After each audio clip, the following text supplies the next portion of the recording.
ভারতে গরুদের একজোডিডি এবং আর্গ্যাসিডি পরিবারের টিক বা পরজীবী কীট থেকে রক্ষা করা অত্যন্ত গুরুত্বপূর্ণ, কারণ এই টিকগুলো গরুর স্বাস্থ্য ও উৎপাদনশীলতার মারাত্মক ক্ষতি করতে পারে।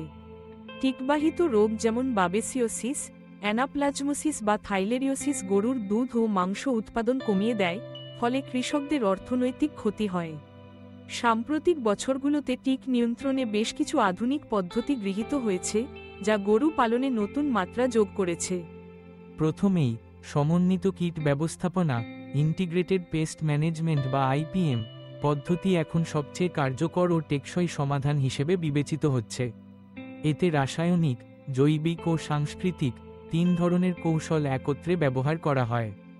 রাসায়নিকভাবে টিক নিয়ন্ত্রণে অ্যাকারিসাইডের বিশেষ কীটনাশক ব্যবহার হলেও অযথা ও অতিরিক্ত প্রয়োগে টিকের মধ্যে প্রতিরোধ ক্ষমতা গড়ে ওঠে। তাই এখন নিয়ন্ত্রিত ও পর্যায়ক্রমিক অ্যাকারিসাইড প্রয়োগের ওপর জোর দেয়া হচ্ছে।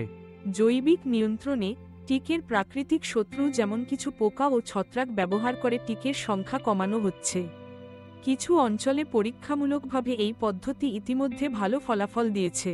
পাশাপাশি মাঠ ব্যবস্থাপনা বা রোটেশনাল গ্রেজিং, অর্থাৎ গরুকে পালাক্রমে বিভিন্ন চরাগারে রাখার মাধ্যমে টিকের জীবনচক্র ভেঙে ফেলা যায় এবং সংক্রমণের হার কমে। সরকারি উদ্যোগও উল্লেখযোগ্য।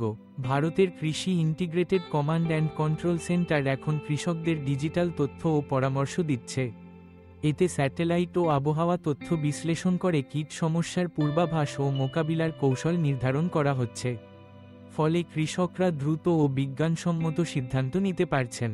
সবশেষে এসব সমন্বিত প্রচেষ্টার মাধ্যমে গরুর স্বাস্থ্য সংরক্ষণ, উৎপাদনশীলতা বৃদ্ধি এবং ভারতীয় পশুপালন শিল্পের স্থিতিশীলতা নিশ্চিত করা সম্ভব হচ্ছে। নিয়মিত গরুর শরীর পর্যবেক্ষণ, পরিচ্ছন্ন রাখার পাশাপাশি আধুনিক প্রযুক্তি ও সরকারি সহায়তা গ্রহণ করলে টিক সমস্যার মোকাবিলা অনেক সহজ।